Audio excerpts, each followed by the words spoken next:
السلام عليكم ورحمة الله وبركاته.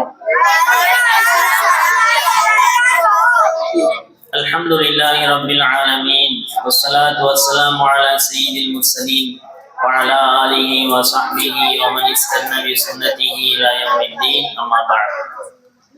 الحمد لله. மரணத்திற்கு பின் மனித வாழ்க்கை அப்படிங்கிற தொடர் பயான்ல நாம் நேற்றைய நாளிலே கபர் சம்பந்தமாக பார்த்தோம். கபருதான் மறுமையுடைய முதல் வீடு, மறுமையின் நீதத்தில் கபருதான் முதன்மையானது. ஏழையோ பணக்காரனோ ஆணோ பெண்ணோ கருப்பரோ வெள்ளையரோ அரபியரோ அரபி அல்லாதவரோ எல்லா மொழி பேசக்கூடியவர்கள் எல்லாருமே ஒரே இடத்துல இருக்கக்கூடிய சமமான நிலையில் இருக்கக்கூடிய அந்த இடம் கபரு தான். கபரை நாம் பார்க்கும் பொழுது படிப்பினை பெறக்கூடியவர்களாக ஆக வேண்டும். உஸ்மான் நபி அவங்க கபரு பக்கம் போனாங்கன்னா தாடி நினைவு அளவுக்கு அழுவாங்கிற பார்த்தோம்.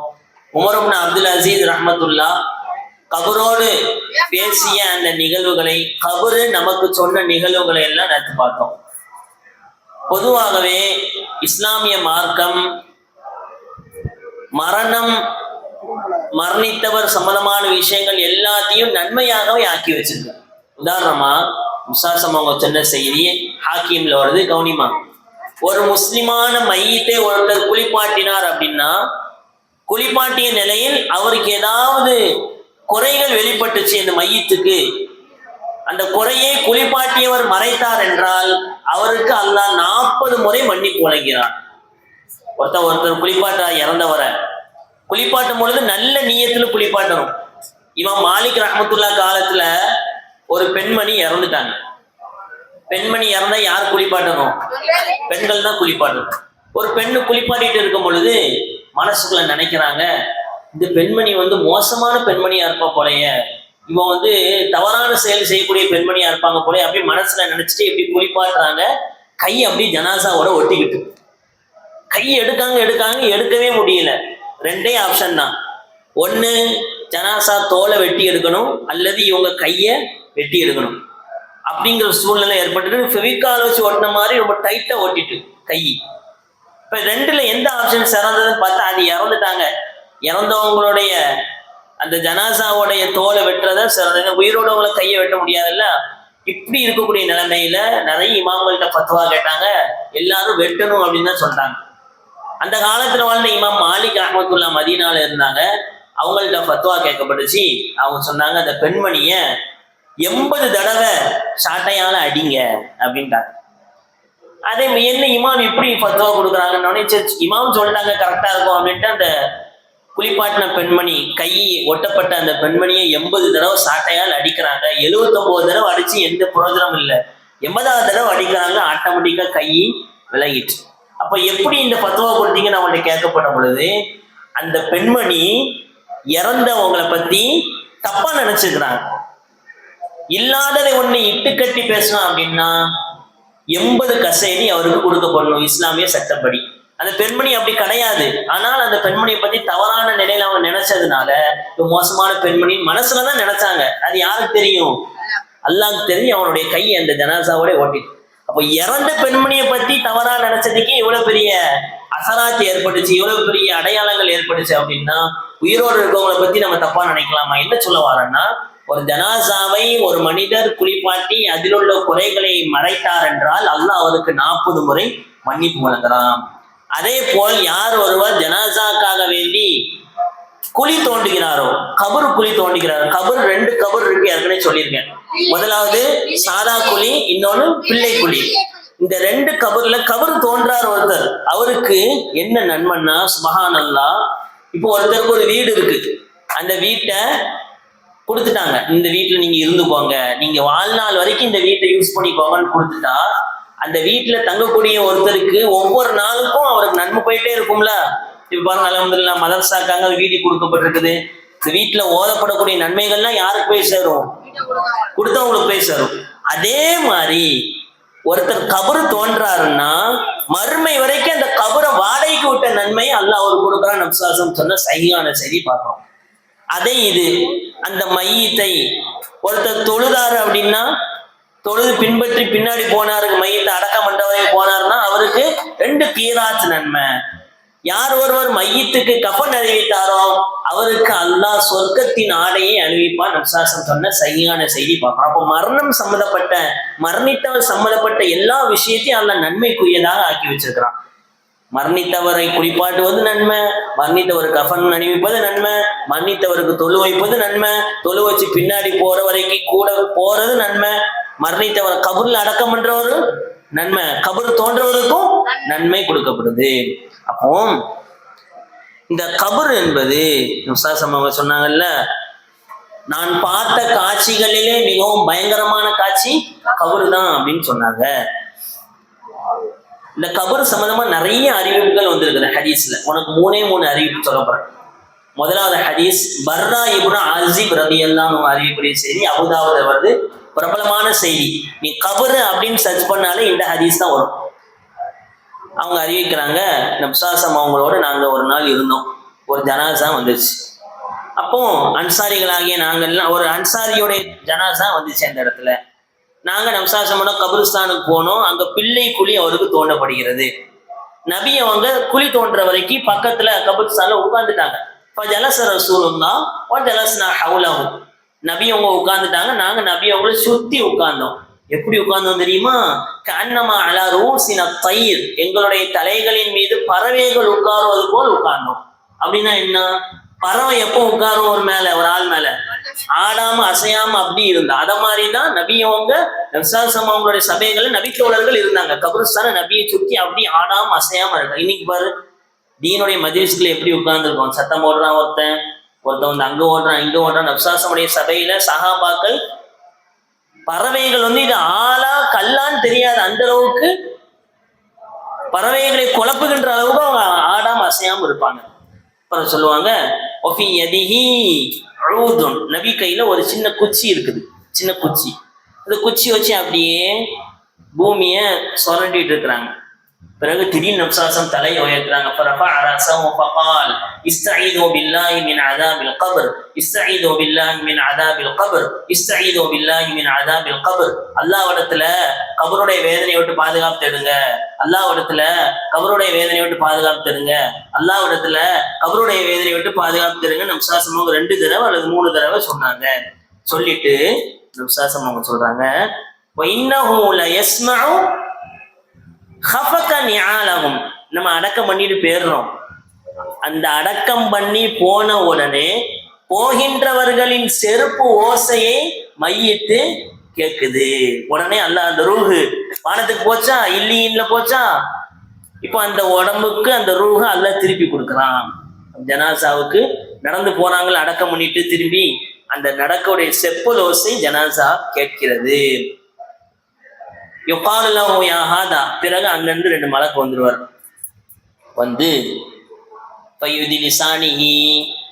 அந்த மனிதர் அப்படி உட்கார வைப்பாங்க. நீ பார்க்கலாம், ஜனாசாவை அடக்கம் பண்ணிட்டு இந்த இருக்கா இந்த கெட்டு வயிற்றுல கட்டுவாங்களா, நெஞ்சோட சேர்த்து கட்டு, இந்த கெட்டை லைட்டா அவுத்து விட்டுருவாங்க. உனக்கு சந்தேகம் வரலாம், உயிர் தான் கபருக்குள்ள வந்துட்டுல உடம்புக்குள்ள, அப்போ எஞ்சி ஓடி வந்துட மாட்டாரா நீ நினைக்கலாம். அவரால் வெளியே வர முடியாது. எந்த அளவுக்கு அவரால் வர முடியாத அளவுக்கு தான் அந்த ரூஹ் உள்ள ஊதப்படும். அப்போ அப்படி தூக்கி வைப்பாங்க அந்த மலக்கு. முதல் கேள்வி கபர், இன்னைக்கு தலைப்பே அதான், கபரில் கேட்கப்படும் கேள்விகள். முதல் கேள்வி கேட்பாங்க. எக்ஸாம் சும்மா வச்சிருவாங்களா? எக்ஸாம் படிக்க டைம் கொடுப்பாங்களா? நல்லா டைம் கொடுத்து இந்த தேதி எக்ஸாமு நல்லா படிச்சுக்குவாங்க, இம்பார்ட்டன்ட் கொஸ்டின் சொல்லுவாங்க. அது மாதிரி உலக வாழ்க்கைங்கிறது நமக்கு படிக்கக்கூடிய காலம். அல்லாஹ்வுடைய தூதரை, மார்க்கத்தை, குர்ஆனை விளங்கக்கூடிய ஒரு காலம். அது ஒருத்தன் உலகத்துல படிச்சிருந்தான் அப்படின்னா எக்ஸாம்ல என்ன செய்வான்? நல்ல மார்க் எடுத்து பாஸ் ஆயிடுவான்.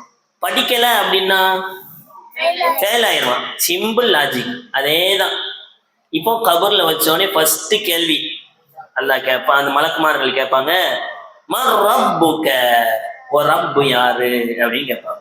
இவர் உலகத்துல அல்லாஹ் தான் ரப்புன்னு சொல்லிட்டே இருந்தாரு, அல்லாஹ் மட்டுமே வணங்கக்கூடியவராக இருந்தாருன்னா சொல்லுவார். எல்லா நிலையிலும் அல்லாஹ் தான் ரப்புன்னு சொல்லக்கூடியவராக இருந்தாருன்னா கபர்ல ஆன்சர் பண்ணுவார். இன்னல்லதீன காலு ரப்புனல்லாஹு தும்ம இஸ்தகாமு, யார் அல்லாஹ் தான் ரப்பு என்று சொல்லி அதில் உறுதியாக இருந்தார்களோ, சோதனை வந்தோடனே என்னப்பா அந்த வேலை இல்லை அப்படி சொல்றது இல்லை. சோதனையிலும் சரி, சந்தோஷத்திலும் சரி, எல்லா நிலையிலும் அல்லாதான் ரப்பு. சுப்ஹான் ரப்பியல் அலீம், சுப்ஹான் ரப்பியல் அலா, ரப்பனா லக்கல் ஹம்து, ரப்பு ரப்பு ரப்பு, அல்லாதான் ரப்புன்ட்டு சொல்லி வாழ்ந்தாரோ அவர் சொல்லுவார், என்ன சொல்லுவார்? ரப்பி அல்லாஹ், என்னுடைய இறைவன் அல்லாஹ் அப்படின்னு சொல்லுவார். இப்ப ரெண்டாவது கேள்வி, மா தீனுக், உன்னுடைய மார்க்கம் என்ன? இஸ்லாம் படி அவர் வாழ்ந்தாரு, இஸ்லாம் சொல்லக்கூடிய முறையில முடி வச்சிருந்தாரு, இஸ்லாம் சொல்லக்கூடிய முறையில ஆடை அணிஞ்சிருந்தார், இஸ்லாம் சொல்லக்கூடிய முறையில சாப்பிட்டாரு, இஸ்லாம் சொல்லக்கூடிய முறையில தண்ணி குடிச்சாரு, இஸ்லாம் சொல்லக்கூடிய என்னென்ன விஷயங்கள் எல்லாம் செய்யணும்னு அல்லாவுடைய தூதர் சொன்னாங்களோ அதை செஞ்சன்னா அவரு கபர்ல ஆன்சர் ஆட்டோமேட்டிக்கா சொல்லுவாரு, தீனி அல் இஸ்லாம், என்னுடைய மார்க்கம் இஸ்லாம் அப்படின்னு சொல்லுவாரு. இப்போ எத்தனாவது கேள்வி முடிஞ்சிருக்கு? 2 கேள்வி முடிஞ்சுட்டா மூணாவது கேள்வி. அவங்க 2 பேரும் அந்த மனிதர்கிட்ட கேட்பாங்க, இந்த மனிதரை பற்றி நீ என்ன நினைக்கிற அப்படின்னு கேட்பாங்க. இதுல நிறைய கருத்து வேறுபாடு இருக்குது. சில இமாம்கள் இப்படியும் சொல்றாங்க, என்னன்னா நான் ஏற்கனவே நேரத்தே சொன்னேன், கபருடைய வாழ்க்கைக்கும் உலக வாழ்க்கைக்கும் ரொம்ப டிஃப்ரெண்ட். அங்க உலகத்துல 24 மணி நேரம், கபூர்ல நேரம்லாம் கிடையாது. சூரியன் சந்திரன் எல்லாம் சமம் தான், இரவு பகல் எல்லாமே சமம் தான், அது வேற ஒரு டைமென்ஷன். இப்போ இவருடைய கபருக்கும் நபி ஸல்லல்லாஹு அலைஹி வஸல்லம் கபருக்கும் மத்தியிலே எந்த திரையும் இருக்காது. இங்க இருந்து நபியுடைய கபரை பார்ப்பார், அவருக்கு காட்டப்படும். ப்ரொஜெக்டர் எல்லாம் வச்சு காமிக்கிறாங்கல்ல, நம்ம நபி ஸல்லல்லாஹு அலைஹி வஸல்லம் அவர்களே காட்டப்படும் சில இமாம்கள் சொல்றாங்க. அப்போ முதல்ல நபியை பார்ப்பார் கபர்ல. பார்த்துட்டு அவர் கேட்குமா, இந்த உங்களுக்கு அனுப்பப்பட்ட இந்த மனிதர் யார் அப்படின்ட்டு கேட்ட உடனே அவர் சொல்லுவாரு, ஹுவ முஹம்மதுன் ரசூலுல்லாஹ், அவர் யாரு? முஹம்மது ஸல்லல்லாஹு அலைஹி வஸல்லம் அவர்கள் அப்படின்னு சொல்லுவாரு. இப்போ உனக்கு சந்தேகம் வரலாம், அசரத்து அரபிலலாம் அவங்க கேள்வி கேட்பாங்க, எனக்கு தான் அரபி தெரியாத, நான் எப்படி பதில் சொல்லுவேன் அப்படின்னு கேட்கலாம். முதலாவது கேள்வி, எப்படி பதில் சொல்லுவோம் அப்படின்னா, இமாம்கள் விளக்கம் எழுதுறாங்க, அந்த நேரத்தில் அல்லாஹ் அந்த மொழியை பேச வைப்பான். மனப்பாடம் பண்ணிட்டு போனாலும் ஆன்சர் பண்ண முடியாது. கபர் கேள்வி 3 கேள்வி தானே. என்னுடைய இறைவன் என்னுடைய இறைவன் என்னுடைய இறைவன் அல்லாஹ் என்னுடைய மார்க்கம் இஸ்லாம் அப்படி மனப்பாடம் பண்ணிட்டு போனா அங்க கபர்ல சொல்ல முடியுமா? அல்லாஹ் மூளைக்கும் நாவுக்கும் உள்ள அந்த தொடர்பை கட் பண்ணிடுவான், உள்ளத்துக்கும் நாவுக்கும் அல்லாஹ் தொடர்பை ஏற்படுத்துவான். முஹத்திஸீன்கள் விளக்கம் எழுதுறான். உள்ளத்துல என்ன அவர் உலகத்துல வாழ்ந்தாரோ நினைச்சு அதுதான் அவர் நாவுல வெளிப்படும், அந்த மொழியில அவர் பேசுவார். அல்லாஹ் நாடின மொழியில அவர் பேசுவார். ரெண்டாவது கேள்வி என்ன வரும் உனக்கு அப்படின்னா, நாங்க நபிசாசம் உலகத்துல பார்த்ததே இல்லையே, நாங்க எப்படி அதை பார்த்தோன்னே முகமது நபிசாசம் அவங்கன்னு கண்டுபிடிப்போம் அப்படின்னா, உண்மைக்குமே நம்ம நபியோடைய சுன்னத்தை பேணி வாழ்ந்தோம்னா அல்லாஹ் அந்த நிலையில் நம்மளுடைய நாவிலிருந்து அந்த வார்த்தையை வெளியாக்குவான். இமாம்கள் எழுதுறாங்க. அடுத்து ஒரு கேள்வி கேட்பாங்க, இந்த அறிவிப்புல இருக்கு. நமக்கு எல்லாம் பிரபலமா 3 கேள்விதான் தெரியும், ஒரு ரப்பு யாரு, மார்க்க என்ன, ஒரு நபி யாரு. இன்னொரு கேள்வி கேட்பாங்க, ஒமா யுத்ரீக்க, இதுதான் உன் நபின்னு உனக்கு யார் சொல்லி கொடுத்தா, உனக்கு அறிவித்தது எது? அவர் சொல்லுவாரு, கரஅத்து கிதாபல்லாஹ் ஃபஆமன்து பிஹி வஸத்தக்து, நான் அல்லாஹ்வுடைய வேதத்தை படித்தேன், அதை ஈமான் கொண்டேன், அதே போல் அதை உண்மைப்படுத்தினேன். அல்லாஹ்வுடைய வேதத்துல இவங்க தான் முகமது நபி ஸல்லல்லாஹு அலைஹி வஸல்லம் இறுதி தூதன் சொல்லப்பட்டுச்சு, அதை நான் படித்தேன், அதை நான் ஈமான் கொண்டேன் அப்படின்ட்டு அந்த மனிதர் சொல்லுவார். நல்லவரா இருந்தார் அப்படின்னா. பிறகு அங்க இருந்து வானத்துல இருந்து ஒரு சத்தம் வரும்,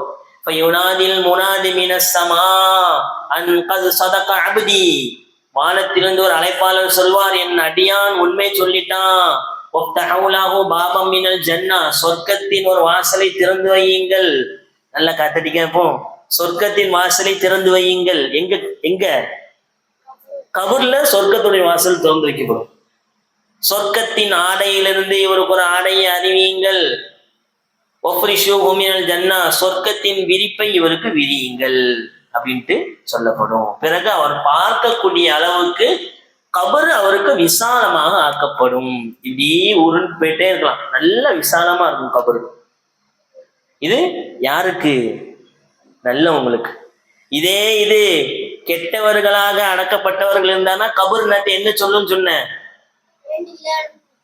என்ன சொல்லு ஃபர்ஸ்ட் வந்தோடனே, என் முதுகுக்கு மேல நடந்தவனே எனக்கு ரொம்ப மோசமான பிடிக்காதவன் நீ தான் இன்னைக்கு என்கிட்ட ஒப்படைச்சிக்கப்பட்டிருக்க, என்னுடைய விஷயம் என்ன அப்படிங்க நீ பாப்பா அப்படின்னு கபரு நெருக்கும் அப்படின்னு பார்த்தோமா. அதே மாதிரி 3 கேள்வி கேட்பாங்க மலக்கு. என்ன கேள்வி? நம்ம ரப்புக்க, ஒரு ரப்பு யாரு? லாதிரி, எனக்கு தெரியாதே அப்படின்னு சொல்லுவார். மாதீனுக், உன் மார்க்கம் என்ன? லாதிரி, எனக்கு தெரியாதே அப்படின்பார். மகாத ரஜுலுல்லதி புஇஸ ஃபீக்கும், இந்த மனிதரை பத்தி நீ என்ன நினைக்கிறா? லாதிரி, எனக்கு தெரியாதே அப்படின்னு சொல்லுவார். எனக்கு வானத்துல இருந்து ஒரு அழைப்பாளர் அழைப்பார். ஃபயுனாதில் முனாதி மினஸ் ஸமா அன் கத் ஸதக அன் கத் கதப, அவன் பொய் சொல்லிட்டான். வஃப்தஹ் லஹு பாபம் மினன் நார், நரகத்திலிருந்து ஒரு கதவை திறந்து வைங்க. நரகத்திலிருந்து கதவை திறந்து வச்சா என்ன வரும்? அங்க இருந்து கடுமையான சூடு. மின் சமூமின் வ ஹமீம், கொழுந்து விட்டு எறியக்கூடிய அந்த வெண்ணி, அந்த சூட்டு காற்று அங்க கபருக்கு அடிக்கும். அல்பிஸூஹு மினன் நார், நரகத்தோடைய ட்ரெஸ் போட்டு விடுவாங்க. தியாபும் மின் நார் குத்திஅத் லஹும் தியாபும், அல்லாஹ் குர்ஆன்ல சொல்றார், நரக நெருப்பு ஆடை அவருக்கு அணிவிக்கப்படும். பிறகு நரகத்துடைய விரிப்பு, ஒரு விரிப்பு விரிக்கப்பட்டோம். கபரு அவரை ஒரு விலா எலும்பும் இன்னொரு விலா எலும்பும் சேர்த்து அப்படி நெருக்கும். இது முதல் ஹதீஸ். பர்ரா இப்னு ஆசிப் ரலியல்லாஹு அன்ஹு முதல் ஹதீஸ். இரண்டாவது ஹதீஸ் பிரபலமான ஒரு ஹதீஸ், அபூ ஹுரைரா ரலியல்லாஹு அன்ஹு ஹதீஸ். ஒரு மனிதர் கபர்ல அடக்கப்பட்டார் அப்படின்னா அதே மாதிரிதான் வரும், சில வாசகங்கள் மட்டும் மாறும். அதனாலதான் 3 ஹதீஸும் உனக்கு எடுத்து சொல்றேன். 2 மலக்கு வருவாங்க. அத்தாஹு மலக்கானி அஸ்வதானி அர்சகானி, கருப்பு நிறமுடைய ப்ளூ கலர் கண், நீல கலர் கண்ணை உடைய மலக்கு 2 மலக்குமார்கள் வருவார்கள். யுகாலு அஹதிஹிமா அல் முன்கர், ஒருத்தர் பேரு முன்கர், வலி ஆகர் அன் நகீர், இன்னொருத்தர் பேரு நகீர். ஃபயகூலானி, அவர் 2 பேரும் சொல்லுவாங்க. நபிசாசம்மா காமிச்சு இது யாருன்னு கேட்பாங்க. அவர் சொல்லுவாரு, மூமினா இருந்தார்னா ஹூ அப்துல்லாஹி வ ரசூலுல்லாஹ், அவர் அல்லாஹ்வுடைய தூதராகவும் அல்லாஹ்வுடைய அடியாராகவும் இருந்தார். அஷ்ஹது அல்லா இலாஹ இல்லல்லாஹ் வ அன்ன முஹம்மது ரசூலுல்லாஹ் கபர்ல ஆன்சர் சொல்வாரு. இப்போ மெயின் பாயிண்ட், அந்த மலக்கு சொல்லுவாங்க, ஃபயகூலானி கது குன்னா நஅலமு அன்னக தகூலு ஹாதா, எனக்கு நல்லா தெரியும் நீங்க கரெக்டா ஆன்சர் பண்ணிடுவீங்க. சொல்லுவோம்ல, மூஞ்ச பார்த்தாலே தெரியுதுல நீ சேட்டை பண்ணக்கூடிய ஆளு அப்படின்ட்டு. அது மாதிரி மலக்கு சொல்லுவாங்க, நீங்கள் இந்த கேள்விக்கு பதில் சொல்லுவீங்க, எனக்கு நல்லாவே தெரியும் அப்படின்னு சொல்லிட்டு, பிறகு அவருடைய கபரு 70 முழம், முழம்னா தெரியுதா? ஒரு முழம், ஒரு கோழிக்கா போடுவோம்ல, ஒரு முழம், 70 முழம் கபரு நீட்டப்படும். அந்த ஹதீஸ்ல கண் பார்வை நீளக்கூடிய அளவுக்கு நீட்டப்படுவது, இந்த ஹதீஸ்ல 70 முழம் கபரு விசாலமாக்கப்படும். அந்த கபரு சும்மையு நவ்விரு, ஒளியூட்டப்படும். சுத்தி என்ன கபர்ல இருட்டு கிடையாது. நல்லவங்களுடைய கபரு எல்லாம் எப்படி வச்சிருப்பான்? வெளிச்சமாக வச்சிருப்பான். பிறகு அவங்களுக்கு சொல்லப்படும், நம் கனௌமத்தில் அரூஸ், புது மாப்பிள்ளை தூங்குற மாதிரி தூங்குப்பா. ஏன் புது மாப்பிள்ளை தூங்குற மாதிரி தூங்குன்னு சொல்றாங்க? புது மாப்பிள்ளையும் எல்லாராலும் போய் எழுப்ப முடியாது. புது மாப்பிள்ளைக்கு ரொம்ப நெருக்கமான ஆள் போய் தான் எழுப்ப முடியும். அத மாதிரி புது மாப்பிள்ளை தூங்குவதை போல் தூங்கு, இன்னமும் உனக்கு எந்த விதமான கஷ்டமும் கிடையாது. எது வரைக்கும்? மறுமை நாள் வரைக்கும் நீ தூங்கிட்டே இருக்கலாம் அப்படின்ட்டு அந்த மலக்கு சொல்லுவாங்க. பிறகு அவர் காஃபிரா இருந்தாருன்னா அந்த 2 மலக்கு வருவாங்க, கேள்வி கேட்பாங்க. அவன் என்ன சொல்லுவான்? லாதிரி, எனக்கு தெரியாதுன்னு சொல்லுவான். பிறகு மலக்கு சொல்லுவாங்க, அதுக்கும் நான் நஅலமு அன்னக தகூலு ஹாதா, நீ இப்படி சொல்லுவன்ட்டு எனக்கு நல்லாவே தெரியும். மாப்பிள்ள மூஞ்ச பார்த்தாலே தெரியுது பெரிய ஃப்ராடு பைய அப்படின்ட்டு. நீ இப்படி சொல்லுவ நல்லாவே தெரியும் எனக்கு. பிறகு பூமியை நோக்கி சொல்லுவார்கள், நெருக்கு அப்படின்ட்டு. அவருடைய விலா எலும்பு இன்னொரு விலா எலும்போடு நெருக்கப்படும் அப்படின்ட்டு நபிசாசம் சொன்ன செய்தி. அபூ ஹுரைரா அறிவிக்கிற 2வது ஹதீஸ். மொத்தம் எத்தனை ஹதீஸ் சொன்னேன்? 3 சொன்னா 3வது ஹதீஸ் சொல்ல போறேன். அபூ சயீத் ரலியல்லாஹு அன்ஹு அறியக்கூடிய இன்னொரு செய்தி. நிறைய ஹதீஸ் இருக்கு, இந்த 3 ஹதீஸ் ரொம்ப பிரபலமானது. சில வார்த்தைகள் மாறுபடக்கூடியதா இருக்கும். இப்போ ஒரு ஜனாசாவை அடக்கின உடனே நபிசாசம் சொன்னாங்க, யா அய்யுஹன் நாஸ், மக்களே, ஹாதிஹில் உம்மா துபலா ஃபீ குபூரிஹா, இந்த உம்மத்துக்கு கபர்ல அல்லாஹ் சோதனையை கொடுப்பான். அந்த கபூர் டெஸ்ட்ல யார் ஜெயிச்சிட்டானோ வெற்றி பெற்றுட்டான், யார் தோத்துட்டானோ தோல்வி அடைஞ்சிட்டான் அப்படின்னு நபிசாசம் சொன்னாங்க. பிறகு அந்த மலக்கு வந்து கேள்வி கேட்பாங்களா, இது யாருன்னு நபியை பார்த்து சொன்ன உடனே அவர் மூமினா இருந்தா நபிசாசம் சொல்லிடுவார், கலிமா சொல்லிடுவார். இப்போ இந்த ஹதீஸ்ல எப்படி வருது பாரு. பிறகு சொர்க்கத்துடைய இது பாரு, பிறகு முதல்ல நரகத்துடைய வாசல் திறந்து காமிப்பாங்களா அந்த மலக்கு, ரெண்டு மலக்கும். அப்பா நீ மட்டும் இதுக்கு ஆன்சர் சொல்லல அப்படின்னா நீ எங்க போயிருப்ப, இந்த நரகத்துக்கு நீ பாக்கிய இந்த நரகத்துக்கு போயிருப்ப. ஹாதா மன்சிலுக லவ் கஃபரத் பிரப்பிக ஒரு ரப்பனியும் மறந்து காஃபிராயிருந்தா அந்த நரகத்துக்கு போயிருப்ப, பாக்குறல்ல அந்த நரகத்துக்கு போயிருப்ப. ஆனா நீ ஈமான் கொண்டுட்ட, இப்போ பாரு சொர்க்கத்துடைய கதவை திறந்து விட்டு மாப்பிள்ளை இங்கதான் நீ இருக்க போற அப்படின்னு யாரு சொல்லுவா, வழக்க சொல்லுவாங்க. இதே கெட்டவனா இருந்தா ஃபர்ஸ்ட் சொர்க்கத்துடைய வாசலை காமிப்பாங்க. அப்பா நீ மட்டும் அல்லாவை ஏத்திருந்த, அல்லாவுடைய மார்க்கத்தை ஏத்திருந்த, அல்லாவுடைய தூதரை ஏத்து நடந்திருந்த, குரானை ஓதி இருந்தன்னா நீ எங்க போயிருப்ப, இந்த பாரு உனக்குள்ள அந்த சீட்டுக்கு போயிருப்ப சொர்க்கத்துல. ஆனால் நீ அல்லாவை மறுத்துட்ட, மார்க்கத்தை மறுத்துட்ட, நபியை மறுத்துட்ட, குரானை மறுத்துட்ட. இப்போ நீ எங்க போற, நரகத்துக்கு போற, நரகத்துடைய வாசல் திறந்து காமிக்கப்படும் அப்படின்ட்டு இந்த ஹதீஸ் முடியுது. அப்போ அவருக்கு வேதனை நடக்கும். அந்த வேதனையை மனித ஜின்களை தவிர எல்லாரும் கேட்பாங்க. உள்ள வேதனை நடக்கும்ல, அது மனிதர் காதுல அவர் கத்துவாரு, நீ காப்பாத்துங்க நீ காப்பாத்துங்கன்னு கத்துவாரு. நம்ம கேட்குமா? மனிதருக்கும் கேட்காது, ஜின்னுக்கும் கேட்காது. நபிசாசம் சொன்னாங்க, நீங்க மட்டும் மையத்தை அடக்கம் பண்ணாம போயிருவீங்களோன்னு பயப்படாம இருந்தா நான் அல்லாட்ட துவா செஞ்சிருப்பேன், அந்த கபருடைய வேதனை உங்களுக்கும் கேட்கணும்னு துவா செஞ்சிருப்பேன். நபி அவங்க மட்டும் துவா செஞ்சிட்டாங்கன்னு வச்சுக்கோங்க, நம்ம காதுல மட்டும் வந்துச்சுன்னா எவனா கபர்ல அடக்கம் பண்ணுவானா?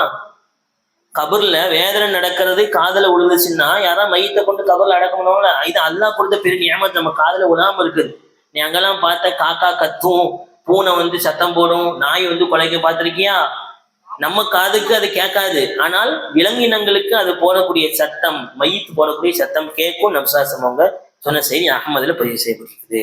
அப்போ கபரில் கேள்வி கேட்கப்படுவது உண்மையானது.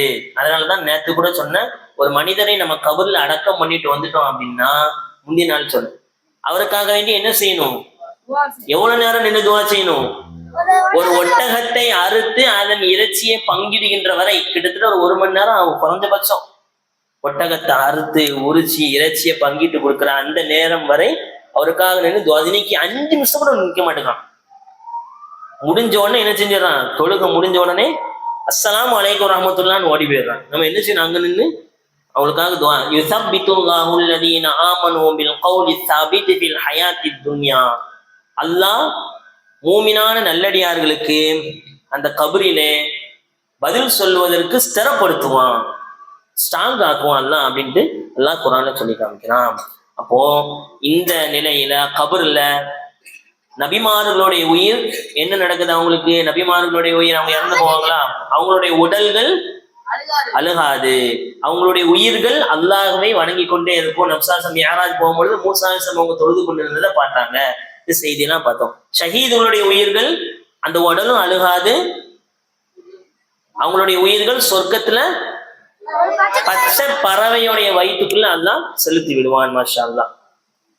இப்ப அதிகமான இந்த கபரை சிந்திக்கக்கூடியவன ஆகணும். கபருக்கு அதிகமா போய் ஜியாரத் செய்யணும். அதான் நான் ஏற்கனவே சொன்ன, பள்ளிவாசல் 2 சைடும் கபர் வச்சிருக்கிறதே உள்ள போகும் பொழுது சிந்தனை கபரப்புடைய சிந்தனை வரணும் அப்படிங்கிறதுக்காக வேண்டிதான். நீங்க நிறைய பேர் மௌத்த அப்படின்னு சொன்னாலே அஸ்தோஃபில்லா, மௌத்துல சொல்லாதீங்க பாய், வாய் நடிங்க மௌத்துன்னு சொல்லாதீங்க, நல்ல நேரத்துல மௌத்தை பத்தி பேசாதீங்கன்னு சொல்றாங்க. மூத்த பத்தி பேசினாதான் அதுக்கப்புறம் உள்ள வாழ்க்கைக்கு நம்ம அமல் செய்ய தயாராகும். அதிகமா கபருக்கு போய் ஜியாரத் செய்ய வேண்டும். நம்ம சொந்த வீடு அதானே, இதெல்லாம் நமக்கு சும்மா இருக்கும், பெர்மனன்ட் கிடையாது. உண்மையான வீடு இது டெம்பரரியான வீடு, அந்த வீடு தான் என்னது உண்மையான வீடு. இந்த டெம்பரரியான வீட்டுக்காக வேண்டி எவ்வளவோ கஷ்டப்படுறோம். உண்மையான வீடுக்கு என்ன அமல் முற்பட்டுப்பான்னு செஞ்சுக்கோங்க. ஜியாரத்துல் கபூர் ரொம்ப முக்கியம். நபிசாசம் சொன்னாங்க, குந்து நஹைத்துக்கும் அன் ஜியாரத்தில் குபூர், கபருக்கு ஜியாரத் செய்வதை நான் ஆரம்பத்தில் தடுத்தேன். இப்போ நீங்க கபருக்கு போய் ஜியாரத் செய்யுங்க, ஏனென்றால் அதில் படிப்பினை இருக்கிறது, ஐபரத்துன் படிப்பினை இருக்கிறது நபிசாசம் சொன்னாங்க. இன்னொரு ரிவாயத்துல ஃபைன்னஹா துதக்கருல் ஆஹிரா, மறுமையை நினைவுபடுத்துது. கபரை பார்த்த உடனே மறுமை சிந்தனை வருதுன்னா நம்ம விளங்கணும், நமக்கு ஈமானுடைய அடையாளம் இருக்குது அப்படின்பதாக. நபிசாசம் அவங்க கபிரிஸ்தானுக்கு போகும் பொழுது துவா செஞ்சிருக்கிறாங்க. நான் ஏற்கனவே சொன்னேன்னா என்ன சொன்னாங்க? செய்தி முஸ்லிம்னு வருது, அஸ்ஸலாமு அலைக்கும் யா அஹ்லல் குபூர், கபர்வாசிகளே உங்கள் மீது சாந்தி உண்டாகட்டும். இக்ஃபிருல்லாஹு லனா வலக்கும், உங்க பாவத்தையும் எங்க பாவத்தையும் அல்லாஹ் மன்னிக்கட்டும். அன்தும் சலஃபூனா, நீங்க சலஃபு முந்திட்டீங்க. வ நஹ்னு பில் அஸர், நாங்க உங்களை பின்தொடர்ந்து உங்களுடைய அடிச்சுவடைகளை பின்தொடர்ந்து வர இருக்கிறோம் அப்படின்ட்டு துவாவை நாம் ஓதணும். அவர்களுக்காக வேண்டி ஆஃபியத்துக்கு துவா செய்யணும். ஆஃபியத்துனா உடல் ஆரோக்கியம் தானே நம்ம நினைக்கிறோம். கபருடைய வேதனையிலிருந்து பாதுகாக்கப்படுவது ஒரு ஆஃபியா. அப்ப அந்த ஆஃபியத்தை நீங்க அல்லாட்ட கேளுங்க. நபிசாசமா சொன்னாங்க அவர்களுக்காகவே துவா செய்யணும். சில்சிலத்து சஹீஹான கிதாபில் வருது, நபி அவங்க ஒரு நாள் இரவு நேரத்துல ஆயிஷா ரலியல்லாஹு வீட்டுல, நபியுடைய பழக்கம் என்னன்னா ஒவ்வொரு நாளும் ஒவ்வொரு மனைவியுடைய வீட்டுல தங்குவாங்க. ஆயிஷா ரலியல்லாஹு வீட்டுல தங்கக்கூடிய அந்த நேரத்துல, இரவு நேரத்துல நபி அவங்க திடீர்னு காணும் நபிய. ஆயிஷா ரலியல்லாஹு அடிமை பரீரான்னு ஒருத்தங்க இருக்கிறாங்க. யாரு? பரீரா. பரீரா ரலியல்லாஹு ஆயிஷான்னு சொல்றாங்க, நபி அவங்க எங்கேயோ போயிருக்காங்க, எங்க ஆளை காணும், போய் பார்த்துட்டு வாங்கன்னோடனே பரீரா அவங்க போய் பாக்குறாங்க. நபி அவங்களை தேடி பார்த்தா நேர ஜன்னத்துல் பக்கி, மதீனாவுக்கும் ஜன்னத்துல் பக்கி கொஞ்சம் பக்கம், ஜன்னத்துல் பக்கி கொஞ்சம் கீழே இறங்கி நின்று நபி அவங்க துவா செஞ்சுட்டு இருக்கிறாங்க. இந்த செய்தி ஆயிஷா ரலியல்லாஹு பரீரா சொன்னோடனே, ஆயிஷா ரலியல்லாஹு மறுநாள் காலை பொழுது விழுந்தோடனே கேட்கறாங்க, யாரும் சொல்லலாம் நைட்டு நீங்க எங்க போனீங்க அப்படின்னோடனே விசாசம் சொன்னாங்க, புஇஸ்து இலா அஹ்லில் பக்கி லியுஸல்லி இலைஹிம், நான் பக்கிக்கு போனேன், அவங்களுக்கு துவா செய்வதற்காக போனேன். விசாசம் அவங்க நபியோடைய நோய் எப்போ ஆரம்பமாகுதுன்னா ஜன்னத்துல் பக்கிக்கு நபி லாஸ்டா போயிருப்பாங்க. நபி அவங்க வஃபாத் ஆனாங்கன்னா அதோட இந்த கடைசி கட்டங்கள்லாம் நீ வரலாற்றுல படிச்சா தெரியும். ஜன்னத்துல் பக்கியில போய் துவா செய்வாங்க.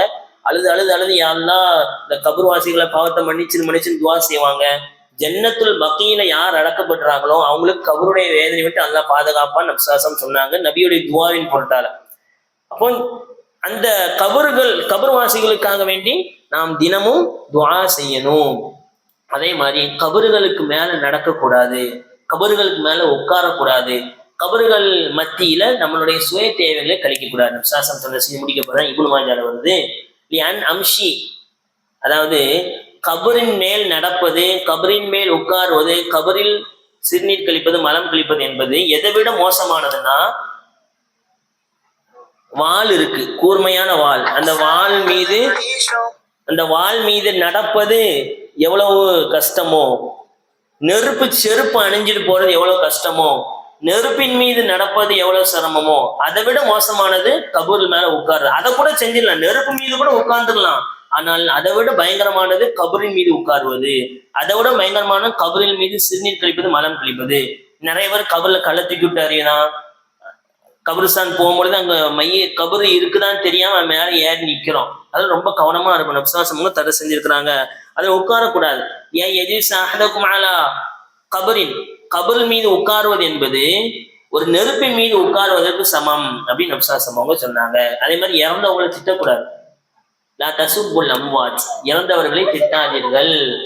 இங்க இறந்தவங்களை திட்டினீங்க அப்படின்னா நபிசாசம் சொன்னாங்க, அவங்க செஞ்சதை அனுபவிச்சுட்டு இருக்காங்க. வாந்தில அவன் எவ்வளவு பாவம் பண்ணிட்டு இருந்தான் தெரியுமா, சரியான அல்லாஹ் மௌத்தை கொடுத்துட்டான், அவன் எவ்வளவு மோசமான ஆள் தெரியுமாங்க அப்படிலாம் சொல்லக்கூடாது. ஒருத்தர் இறந்துட்டாரா, நீங்க நல்ல நல்ல விஷயங்கள் உதுக்குறும் மஹாசீன மௌத்தாக்கும், மௌத்தானவங்கள நல்ல விஷயம் செஞ்சா அதை சொல்லணும், கெட்ட விஷயம் செஞ்சா என்ன செய்யக்கூடாது, அதை பத்தி பேசக்கூடாது, மறைச்சிடணும், அவ்வளவுதான். இப்ப இதெல்லாம் மௌத்தானவங்க சம்பந்தமா நபிசாசமாக சொன்னது. அப்ப அதிகமாக கபருக்கு போய் நம்ம ஜியாரத் செய்யணும், அவர்களுக்கு சலாம் சொல்லணும், அவங்களுக்கு ஆஃபியத்துக்கு துவா செய்யணும், அவங்களுக்கு இஸ்திக்ஃபார் செய்யணும். அதே மாதிரி அந்த கபர்ல உட்காரக்கூடாது, கபர் மீது சிறுநீர் கழிக்கூட, மலம் கழிக்கூட, கபர்ல நடந்து செல்லக்கூடாது. அவர்கள்ல நல்ல விஷயங்களை மட்டும் நம்ம ஞாபகப்படுத்தணும். இல்லாமல் அல்லாஹ் இந்த கபரில் கேட்கப்படும் கேள்விகளுக்கு உறுதியான முறையில் பதில் சொல்லும் பாக்கியத்தை நம் அனைவருக்கும் தந்தல் புரிவானாக. வாழும் காலத்திலே கபருடைய சிந்தனையிலே கபருடைய அந்த இபரத்தையும் மறுமையுடைய சிந்தனையும் அதன் மூலமாக பெறக்கூடிய மக்களாக அல்லாஹ் நம் அனைவரையும் ஆக்கியல் புரிவானாக. ஆமீன். வாஹிர் தஅவானா அல்ஹம்துலில்லாஹி ரப்பில் ஆலமீன். அஸ்ஸலாமு அலைக்கும் வரஹ்மத்துல்லாஹ்.